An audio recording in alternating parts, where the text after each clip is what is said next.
அனைவருக்கும் வணக்கம். பங்குனி மாத அமாவாசையில் விரதம் இருந்து குலதெய்வத்தை நம்ம வழிபட்டோம் அப்படின்னா குலதெய்வத்தோட அருள் நமக்கு முழுமையாக கிடைக்கும். நம்ம வாழ்க்கையில் இதுவரைக்கும் பட்ட கஷ்டம் துன்பம் எல்லாம் விலகி நன்மையான பலன் கிடைக்கும் அப்படின்னு சொல்கிறாங்க. இந்த பங்குனி மாதத்தை திருமண மாதம் அப்படின்னு சொல்கிறதால திருமணத்தில் பிரச்சனை இருக்கிறவங்க பங்குனி அமாவாசையில் முன்னோர்களையும் குலதெய்வத்தையும் வழிபடலாம் அப்படின்னு சொல்லுவாங்க. சரி, இப்போ நம்ம பங்குனி அமாவாசையில் என்ன மாதிரியான வழிபாடுகள் செய்யணும், ஏன் இந்த பங்குனி அமாவாசை இவ்வளவு பெரிய விஷயமா பார்க்குறோம் அப்படிங்கிற எல்லா தகவலையும் பார்த்து தெரிஞ்சுக்கலாம். இந்த வீடியோ பார்த்துட்டு இருக்கக்கூடிய நீங்கள் பங்குனி மாதத்தில் பிறந்தீங்க அப்படின்னா மறக்காமல் உங்களுடைய கருத்துக்களை கமெண்ட் பாக்ஸில் பதிவிடுங்க. நீங்கள் என்ன மாதத்தில் பிறந்தீங்க அப்படிங்கிற மாதம், அதோடு இந்த அமாவாசை நாளில் நீங்கள் தனிப்பட்ட முறையில் என்ன மாதிரியான வழிபாடுகளும் விரதங்களும் இருப்பீங்க. ஒரு சிலர் படையல் வைக்கும்போதே அதில் தனிப்பட்ட முறையில் ஏதாவது ஒரு பொருள் சேர்த்து வைப்பாங்க. இந்த மாதிரி அமாவாசையில் நீங்கள் என்ன மாதிரியான விஷயங்கள்லாம் கடைப்பிடிப்பீங்க அப்படிங்கிற உங்களுடைய கருத்துக்களை கமெண்ட் பாக்ஸில் பதிவிடுங்க. வீடியோ ரொம்ப பயனுள்ளதாக இருக்கும், ஸ்கிப் பண்ணாமல் பாருங்கள். நீங்கள் இன்னும் உற்சாகம் டிவி சேனலை சப்ஸ்கிரைப் பண்ணாமல் இருந்தால் சப்ஸ்கிரைப் பண்ணிக்கோங்க. கூடவே இருக்க பெல் ஐக்கானை மறக்காமல் கிளிக் பண்ணிடுங்க. வாங்க வீடியோக்குள்ளே போகலாம். இந்த வீடியோவை பார்த்துட்டு இருக்கக்கூடிய உங்களுக்கு வாழ்க்கையில் நிறைய கஷ்டங்கள் இருக்குது, ஆனால் அந்த கஷ்டத்தை எப்படி போக்கணும்னு தான் தெரியல அப்படின்னு சொல்லி வருத்தப்படுறீங்களா? குறிப்பிட்டு நானும் என்னென்னவோ முயற்சி செய்துட்டேன், ஆனால் எனக்கு ஏதோ ஒரு எதிர்மறையான விஷயங்கள் நடந்துக்கிட்டே இருக்குது அப்படின்னு சொல்கிறீங்களா? அதற்கு சரியான தோஷ நிவர்த்தி செய்யணும், சரியான பரிகாரங்கள் செய்யணுங்க. அப்படி செய்யும்போது கண்டிப்பாக உங்களுக்கு இருக்கக்கூடிய பிரச்சனைகள் எல்லாம் விலகும். இந்த வீடியோக்கு கீழே டிஸ்கிரிப்ஷனில் வராகி அம்மன் ஜோதிட நிலையத்தின் தொலைபேசி எண் கொடுத்துருக்கேன். அதை எண்ணுக்கு தொடர்பு கொண்டு பேசி பாருங்கள். ஆண்டினுடைய 12வது மாதமான இந்த பங்குனி மாதம் புரட்டாசி மாதத்திற்கு இணையான புண்ணிய பலன் தரக்கூடியது அப்படின்னு சொல்லலாம். இந்த பங்குனி மாதம் தெய்வ திருமணங்கள் எல்லாம் நடக்கக்கூடிய மாதம் அப்படின்னு சொல்லலாம். மங்களகரமான மாதமாகவும் சொல்லலாம். இந்த மாதத்தில் வரக்கூடிய அமாவாசை பௌர்ணமி போன்ற திதிகள் ரொம்ப சிறப்பானதுங்க. அதனால தான் இந்த பங்குனி மாத அமாவாசையும் ரொம்ப ரொம்ப சிறப்பானது அப்படின்னு சொல்லப்படுது. இந்த வருடத்திற்கான 2026ஆம் ஆண்டுக்கான பங்குனி அமாவாசை எப்போ வருகிறது அப்படின்னு பார்த்தீங்கன்னா, பங்குனி அமாவாசை மார்ச் 18ஆம் தேதி வந்திருக்கு. இது திதி நேரம் தொடங்கக்கூடிய நேரம் அப்படின்னு பார்த்தீங்கன்னா மார்ச் 18. இந்த நாளில் காலையில் 8:28 மணிக்கு இந்த பங்குனி அமாவாசை திதி தொடங்கி பங்குனி அமாவாசை திதி முடியும் நேரம் மார்ச் 19 7:29 மணிக்கு அதிகாலையில் இந்த அமாவாசை முடியுது. புதன்கிழமை உதய திதியினுடைய அடிப்படையில் வியாழன் அன்று அமாவாசை அனுஷ்டிக்கப்பட வேண்டும். ஆனால் வியாழன்கிழமை காலை திதி முடிவடையுது. இதனால் புதன்கிழமை அன்றே அமாவாசை தர்ப்பணம் செய்யறதுக்கு உகந்த நாள் அப்படின்னு சொல்கிறாங்க. இந்த அமாவாசை திதி நாள் முழுவதும் நீடித்தா கூட மதிய நேரத்துக்குள்ளே தர்ப்பணம் செய்யறது உகந்தது. இதனால் மதியம் 12 மணிக்குள்ளே பங்குனி அமாவாசைக்கான தர்ப்பணத்தை நீங்கள் செஞ்சு முடிச்சிருங்க.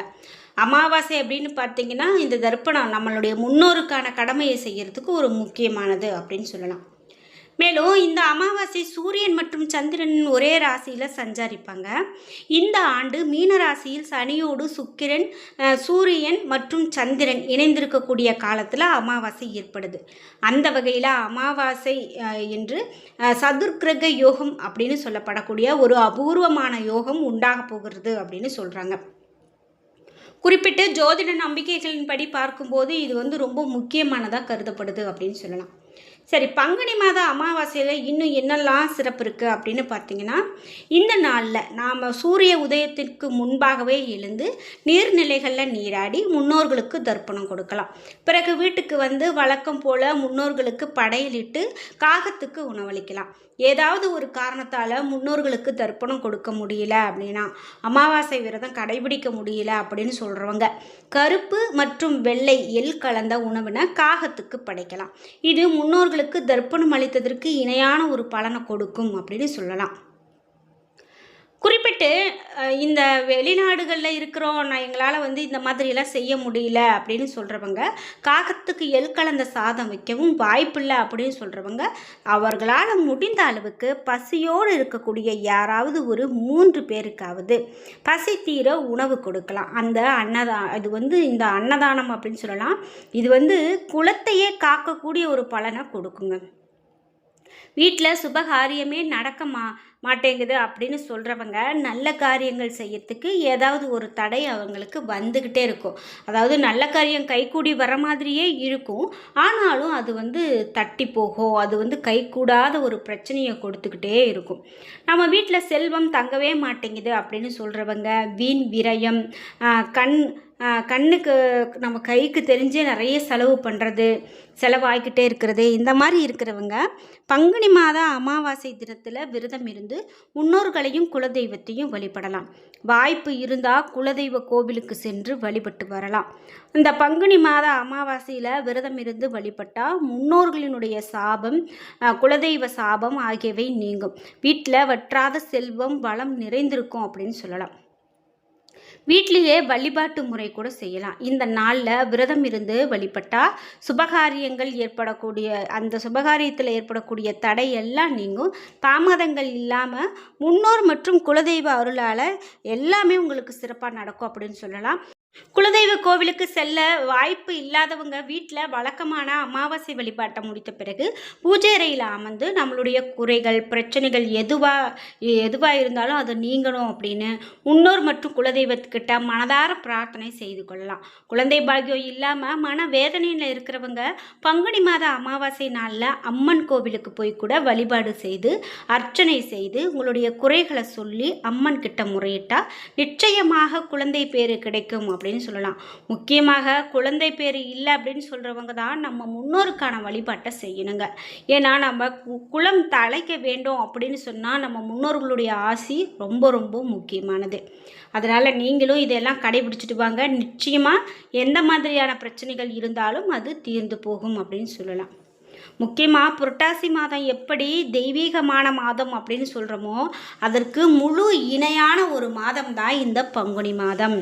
இந்த பங்குனி மாதம் அப்படின்னா நாம் என்னெல்லாம் செய்யணும் அப்படின்னு பார்க்கும்போது முக்கியமாக அசைவம் சாப்பிடக்கூடாது. இந்த நாளில் சந்தர்ப்ப சூழ்நிலை காரணமாக இந்த திதியை நம்மளால் கொடுக்க முடியல அப்படின்னு சொன்னால் கூட முழு மனதார நம்ம முன்னோரையும் நம்ம குலதெய்வத்தையும் நினைத்து வழிபாடு செஞ்சுக்கிறது ரொம்ப நல்லது.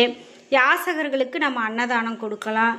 குழந்தை பேர் இல்லாமல் தவிக்கிறவங்க இப்படி ஒரு கோவிலுக்கு போகலாம். முக்கியமாக அம்மனுடைய கோவிலுக்கு போய் கூட வழிபாடு செய்துட்டு வரலாம்.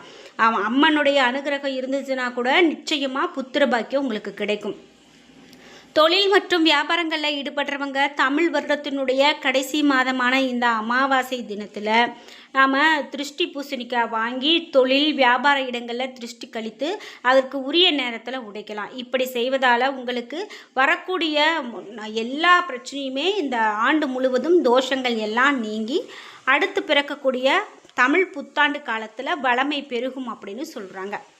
குறிப்பிட்டு இந்த மாதத்தில் திருமணம் போன்ற சுபகாரியங்கள் நடைபெறுவதில் தடை இருக்கிறவங்க இந்த மாதத்தில் வழிபாடு செய்கிறது நல்லது அப்படின்னு பார்த்தோம். அதனால் உங்களுக்கும் இந்த மாதிரிலாம் பிரச்சனைகள் இருக்குது அப்படின்னா கண்டிப்பாக நீங்கள் பங்குனி மாதத்தில் இப்படி வழிபாடு செய்யுங்க, அதுவே போதும் அப்படின்னு சொல்கிறாங்க. அது மட்டும் இல்லாமல் இந்த பங்குனி மாத அமாவாசையில் ஒவ்வொரு திருத்தலங்களுக்கு போகிறது நல்லது அப்படின்னு சொல்லுவாங்க. இந்த அமாவாசை அன்னைக்கு மயிலாடுதுறை அருகில் இருக்கக்கூடிய திருவாலங்காடு திருத்தலத்தில் இருக்கக்கூடிய புத்திர காமேஸ்வர தீர்த்தத்தில் நீராடி சிவபெருமானை வழிபட குழந்தை இல்லாதவங்களுக்கு குழந்தை பேர் பெறுவாங்க அப்படின்னு சிவபெருமானே சொல்கிறாரு. அதே போல் திருவாலங்காடு திருத்தலத்தில் இருக்கக்கூடிய புத்திர காமேஸ்வர தீர்த்தத்தில் நீராடி வடாரண்யேஸ்வரரையும் புத்திர காமேஸ்வரரையும் வழிபாடு செய்து வந்தோம் அப்படின்னா அதீத புத்திர பாக்கியம் பெற்றதாகவும் புராணங்கள் வழியாக சொல்லப்படுது. அதே போல் தேவலோக தலைவனான இந்திரனும் இங்கு வழிபட்ட பிறகே மகன் ஜெயந்தனை பெற்றதாகவும் சொல்லுவாங்க. இத்தகைய மகத்துவம் வாய்ந்த இந்த புனிதமான திருவாலங்காடு ஈஸ்வரனை குழந்தை பாக்கியம் இல்லாதவங்க பங்குனி மாத அமாவாசை அன்னைக்கு அவசியமாக தரிசிக்கிறது ரொம்ப நல்லது. திருவாலங்காடு என்ற பெயரில் 2 திருத்தலங்கள் இருக்கிறது குறிப்பிடத்தக்கதுங்க.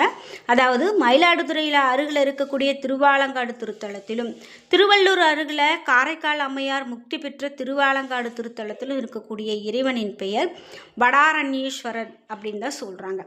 2 இடங்கள்லையுமே அம்பாள் திருநாமமும் வண்டார் குழலம்மை அப்படின்னு சொல்கிறாங்க. இதுவும் உண்மைதான். அதே போல் 2 தலங்களிலும் இருக்கக்கூடிய எல்லை தெய்வத்தினுடைய பெயரும் வடபத்ரகாளி அம்மன் என்பதே ஒரு குறிப்பிடத்தக்கது அப்படின்னு சொல்லலாம். முக்கியமாக புத்திரபாகியம் இல்லை அப்படின்னு சொல்லக்கூடியவங்க இந்த இடங்களுக்கு போய் பங்குனி அமாவாசையில் வழிபாடு செய்துட்டு வாங்க. என்ன நண்பர்களே, இன்றைக்கி வீடியோவில் இந்த பங்குனி அமாவாசை பற்றிய நிறைய தகவல்கள் தெரிஞ்சுக்கிட்டோம். வீடியோ கண்டிப்பாக உங்களுக்கு ரொம்ப பயனுள்ளதாகவும் பிடித்ததாகவும் இருந்திருக்கும். வீடியோ உங்களுக்கு பிடிச்சிருந்தால் லைக் பண்ணுங்கள், ஷேர் பண்ணுங்கள், கமெண்ட் பண்ணுங்கள். நீங்கள் இன்னும் உற்சாகம் டிவி சேனலை சப்ஸ்கிரைப் பண்ணாமல் இருந்தால் சப்ஸ்கிரைப் பண்ணிக்கோங்க. கூடவே இருக்க பெல் ஐக்கானை மறக்காமல் கிளிக் பண்ணிடுங்க. நன்றி வியூவர்ஸ்.